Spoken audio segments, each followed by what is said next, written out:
Are you gearing up to crack the AIMS BSc Nursing Entrance exam in 2024? Well, you are in right place. Yeah. In this video, we will discuss a strategic plan specifically for last 90 days to maximize your chances of success. Hey guys, welcome back to our channel. और ये video बहुत ही एक proper strategy plan में इसमें आपको बताने वाली हूँ, क्योंकि हमारे एग्जाम में 90 डेज बचे हैं ऊपर ऊपर से देखा जाए। ठीक है, इसमें भी कुछ बच्चों के अभी बोर्ड्स होंगे जो 12th वाले हैं, कुछ जो ड्रॉपर्स हैं उनके पास अभी टाइम होगा। ठीक है, एंड अब बहुत सारे बच्चे हैं जिन्होंने अभी तक भी अपनी प्रिपरेशन स्टार्ट नहीं करी है, और अगर करी भी है तब भी उन्हें डाउट है कि अब कैसे पढ़े, क्योंकि एंड टाइम पर जो पढ़ा जाता है बच्चों ने पूरे साल पढ़ा होता है, ऐसा तो कोई भी नहीं होगा। मतलब मैं उनकी बात कर रही हूँ जिन्हें एग्जाम सच में निकालना है, जिनका सपना कहीं ना कहीं सच में एम्स या कोई अच्छा गवर्नमेंट इंस्टीट्यूट है। तो ऐसा तो नहीं होगा कि उन्होंने पूरे साल नहीं पढ़ा होगा, उन्होंने पढ़ाई तो करी होगी, बट एक एंड का जो समय होता है ना, एक एंड में जो कुछ हमारे 2-3 महीने बच रहे होते हैं, 1 महीना बच रहा होता है, इस टाइम पर भी हमें बहुत स्ट्रैटेजिकली अपनी पढ़ाई को करना पड़ता है। मतलब बोलते हैं ना, हार्ड वर्क कर रहे हो पर साथ में स्मार्ट वर्क भी करो, तो वो चीज़ हम इस वीडियो में देखेंगे। और कहीं ना कहीं मेरे खुद के एक्सपीरियंस ही हैं, तो without any further delay video को स्टार्ट करते हैं। वीडियो को एंड तक देखना बहुत हेल्पफुल है। अगर आप लोगों ने ये फॉलो कर लिया, मैं गारंटी दे रही हूँ, मैं लिटरली मैं गारंटी दे रही हूँ कि आपका एग्जाम क्रैक हो जाएगा और एक सीट एम्स में पक्की हो जाएगी। तो चलो वीडियो में आगे बढ़ते हैं। वीडियो स्टार्ट करने से पहले मैं बताना चाहूँगी कि इसमें आप जो 12th वाले हैं हमारे पास, वो लोग क्या करेंगे, जो भी मैं वीडियो बताने वाली हूँ वीडियो को एंड तक देखना, जो भी बताऊंगी वो आप अपने पहले 12th सिलेबस से स्टार्ट करेंगे। ठीक है, क्योंकि इट्स नॉर्मली आप लोगों का 12th ज़्यादा स्ट्रॉन्ग होगा, और जो हमारे ड्रॉप ईयर वाले हैं उन्होंने 11th और 12th दोनों अपने ईयर में पढ़ा है, तो आप लोग अपने अकॉर्डिंग, वैसे तो 11 से ही स्टार्ट करना और अपने अकॉर्डिंग भी आप कर सकते हो। तो चलो कम टू द स्लाइड। तो यहाँ है हमारे पास overview of last 90 days strategy, जिसमें मैंने मेंशन किया है we will focus mainly on 4 key pillars. Again I am telling, ये कोई वेग ऐसी मैंने वीडियो नहीं बना रही हूँ, इट्स माय पर्सनल एक्सपीरियंस, और या इस टाइम पे आपके लिए बहुत हेल्प करेगी। ठीक है, तो 4 की पिलर्स क्या है यहाँ पर। सबसे पहले आइडेंटिफाई। क्या आइडेंटिफाई अभी देखते हैं। नंबर 2 है हमारे पास, आपको दिख रहा है, रिवीजन। ओके, नंबर 3 है हमारे पास प्रैक्टिस। नंबर 4 है हमारे पास टाइम मैनेजमेंट। 4 पॉइंट्स हैं, इन पर हमें काम करना है। ठीक है, तो सबसे फर्स्ट पॉइंट हमारा आइडेंटिफाई। आइडेंटिफाई आपको क्या करना है, आइडेंटिफाई में हमारे पास देखो सबसे पहले हमारे पास कौन कौन सब्जेक्ट्स हैं, physics, chemistry, biology plus GK. अभी जीके को साइड कर दो। ओके, फिजिक्स, केमिस्ट्री, बायोलॉजी, यहाँ पे आपको अपनी कॉपी लेके बैठ जाना, वीडियो खत्म होने के बाद ही लेके बैठ जाओ। ठीक है, उसमें आप खुद आइडेंटिफाई करो, बुक में टिक लगा लो। ठीक है, कौन से आपको तीनों सब्जेक्ट में बहुत इजी चैप्टर लगते हैं। लाइक सबको कुछ ना कुछ इजी लगता होगा, एक लगता होगा, 2 चैप्टर किसी को 5, कुछ तो लगता होगा। ठीक है, वो आपको नोट डाउन कर लेना है।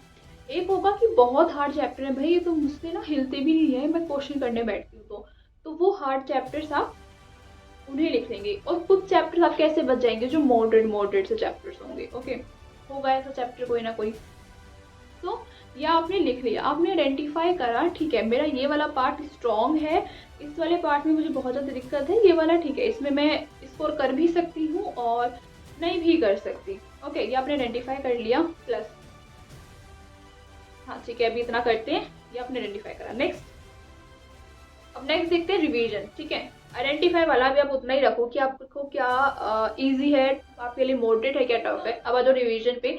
मैं ये मान के चल रही हूँ कि आपने एक बार तो 1 से 2 बार आपने जो है हर चैप्टर पढ़ रखा है। ठीक है, अब इसमें हमें क्या करना है, लाइक रिवीजन अब हम ऐसे नहीं करने वाले कि कॉपी खोल के हम पहले नोट्स पढ़ रहे हैं अपने, हमारे पास इतना टाइम नहीं बचा अब। ठीक है, हम ऐसे नहीं करेंगे, और मुझे पता है हम जब ऐसे पढ़ने बैठते हैं ना, हमारा दिमाग कहीं चला जाता है, कहीं दूर सपनों में चला जाता है, तो वो चीज़ अब हमें नहीं करनी है।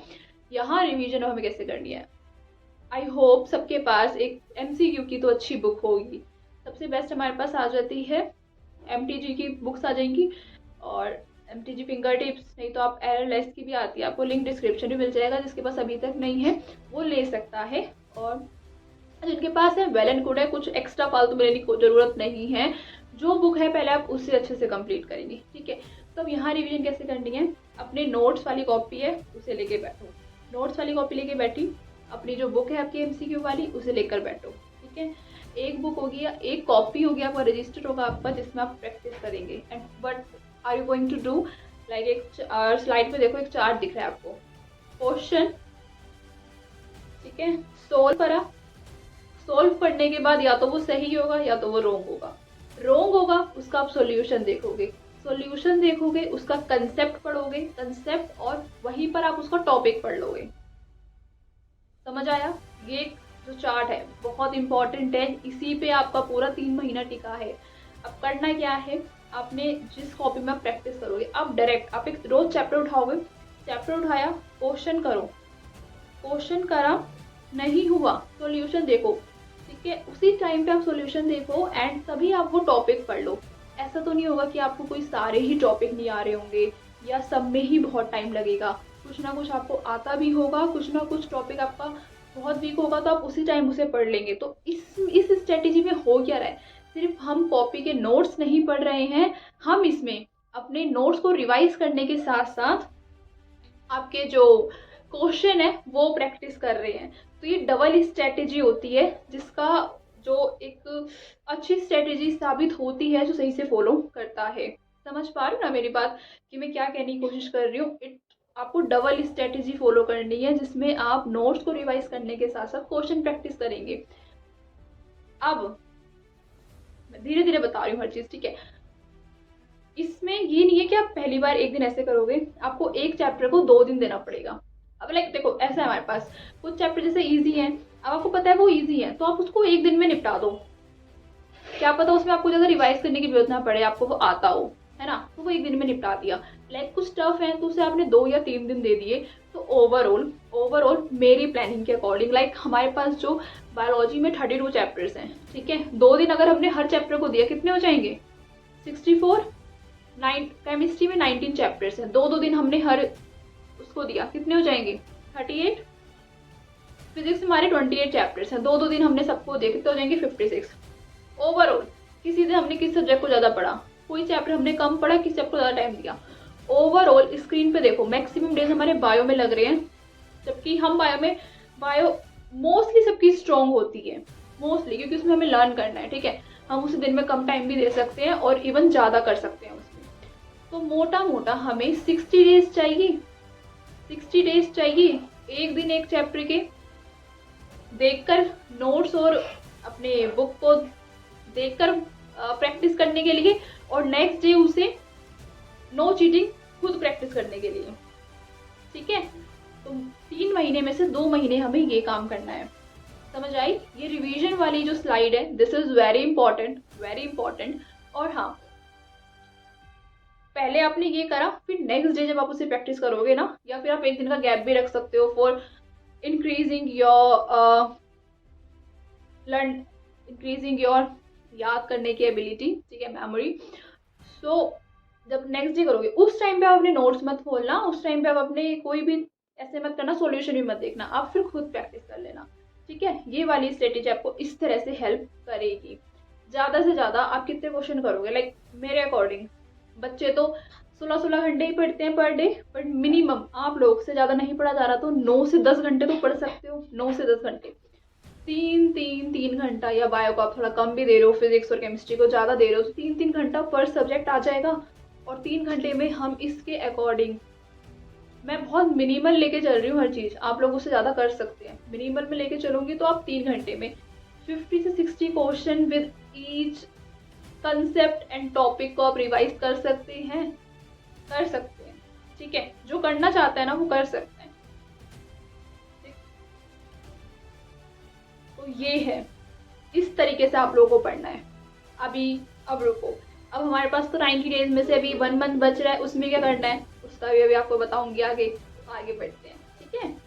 नाउ थर्ड स्लाइड, ये हमारी प्रैक्टिस वही मैंने आपको रिवीजन में उसे इंक्लूड कर दिया, जो आपको नेक्स्ट डे करना है। रिवीजन आपकी फर्स्ट डे है, और जब नेक्स्ट डे आप विदाउट एनी चीटिंग और without any seeing your notes, जब आप प्रैक्टिस कर रहे हैं, क्वेश्चंस आप खुद सॉल्व कर रहे हैं टाइमर के साथ, 60 क्वेश्चन को 60 मिनट्स में कर रहे हैं या लेस देन 60 मिनट्स में कर रहे हैं, तो दिस इज योर प्रैक्टिस, ये आपकी प्रैक्टिस में काउंट होगा, ओके। एंड आई होप कि आप लोगों को ये लग रहा होगा कि हाँ ऐसे हम कर सकते हैं अपनी पढ़ाई और नोट्स तो हर किसी के होंगे, नहीं होंगे तो मुझे इस कमेंट में मैसेज करो, मैं कहीं ना कहीं से आप लोगों के लिए अवेलेबल करवा दूंगी, इतना कर सकती हूँ, ठीक है। लेकिन बच्चों देखो, अपना टाइम मत वेस्ट करो यूट्यूब पर।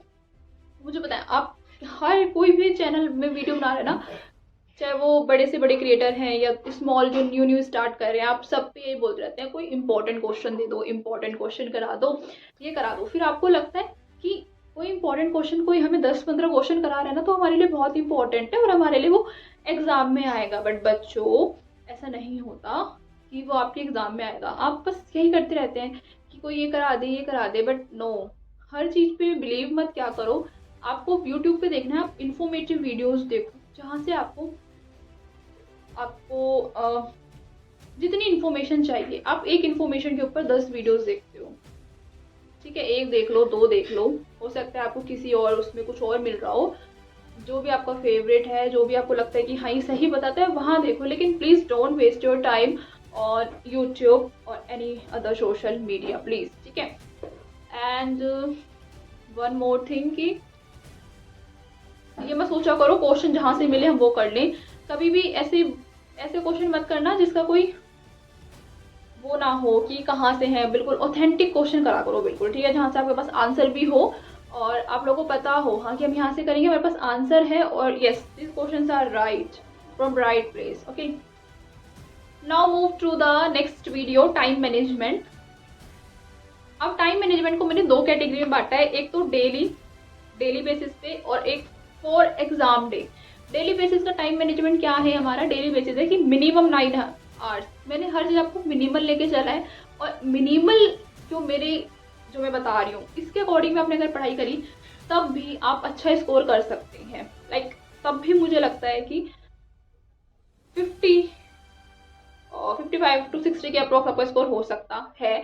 अगर आप इससे भी आपको मेहनत करनी है, आपका सच में सपना है ना एम्स या किसी अच्छे गवर्नमेंट कॉलेज में एडमिशन लेने का, तो और मेहनत करो। 9 घंटे मैं बोल रही हूँ उसकी जगह आप 12 घंटे पढ़ो, ठीक है, ज़्यादा टाइम दो, ज़्यादा क्वेश्चंस करो, जिस तरह मैं बता रही हूँ प्रैक्टिस करना उस तरह प्रैक्टिस करो, ठीक है। तो जो डेली वाला है इसमें यही है कि आप मिनिमम तो इतना टाइम दोगे। और जो फॉर एग्जाम डे है कि उस 1.5 घंटे में बैठ के आपको कैसे 100 क्वेश्चंस को अटेम्प्ट करना है, तो वो ये है कि आपको मॉक टेस्ट प्रैक्टिस करनी पड़ेगी। अब आप लोग सोचेंगे कि मॉक टेस्ट कहाँ से प्रैक्टिस करें, सो इसके लिए कोई टेंशन लेने की जरूरत नहीं है। मैं ही 60 डेज तक आप ये करो, लास्ट में जो 1 महीना बचेगा वहां पे आपको इसकी भी प्रैक्टिस करा दी जाएगी। और यही वो 30 डेज है। ये 90 डेज को मैंने इसी तरीके से प्लान करा है कि आपको क्या बोला मैंने, हाँ, फर्स्ट 60 डेज में आपको जो मैंने बताया पूरी स्ट्रेटेजी वैसे, एंड जो लास्ट 30 डेज है वहाँ पे आपके मॉक टेस्ट आएंगे। इसकी अपडेट मैं आपको जल्दी ही दे दूंगी, वो आपको लास्ट मंथ के लिए है। ओके, और लाइक हाँ, जो डेली वाला टाइम मैनेजमेंट है ना, इसमें आपको ये भी आइडेंटिफाई करना है कि आप रात में अच्छा पढ़ सकते हो या फिर सुबह अच्छा पढ़ सकते हो। आई यू मॉर्निंग बर्ड और अ नाइट आउल। लाइक मैं अपना बताऊँ तो मैं नाइट आउल हूँ, ठीक है, मैं सुबह नहीं उठ सकती पर मैं रात में लेट तक पढ़ सकती हूँ। तो ये चीज़ आपको पता होना चाहिए और उसी अकॉर्डिंग अपना टाइम मैनेजमेंट बनाओ और पढ़ो। घर वालों से कम बातें करो कुछ टाइम, बाद में जी भर के बातें कर लेना, ठीक है, बट पढ़ो। अब जब हमें एट द एंड हमारा ड्रीम और गोल ही यही है कि हमें एग्ज़ाम क्रैक करना है, तो पढ़ना तो पड़ेगा, ठीक है। और इवन अगर ये हुआ भी नहीं ना, फिर भी पता है और भी तो एग्जाम्स हो गए, कोई ना कोई निकल जाएगा। और I believe in you all guys कि कोई ना कोई गवर्नमेंट एग्जाम आप लोगों का निकल जाएगा पक्का। वैसे तो एम्स ही निकल जाएगा अगर अच्छे से पढ़ाई करी, ठीक है। तो चलो ये पूरी वीडियो थी, इस पर मैंने पूरा कर दिया। एक बार मैं चेक कर लेती हूँ, सब बता दिया ना। हाँ, ये वाले पॉइंट नहीं बताया जीके के लिए, तो जीके के लिए भी कोई टेंशन मत लो। मैंने लास्ट ईयर भी आप लोग करवाया था और इस ईयर भी करवा दूंगी। जब मॉक टेस्ट चलेंगे ना फिर लास्ट मंथ में, जून में ना आपका, अप्रैल या फिर मई में मैं आपको जीके की क्लास करवा दूंगी, ठीक है। Okay, so summary for this video screen पर डिस्प्ले कर दिया है। Okay, so that's it for today's video. I hope थोड़ी बहुत भी ये हेल्पफुल रही हो। अगर हाँ तो आप चैनल को एक लाइक, कमेंट, शेयर और सब्सक्राइब कर सकते हैं। तब तक हम मिलते हैं नेक्स्ट वीडियो में। Bye bye.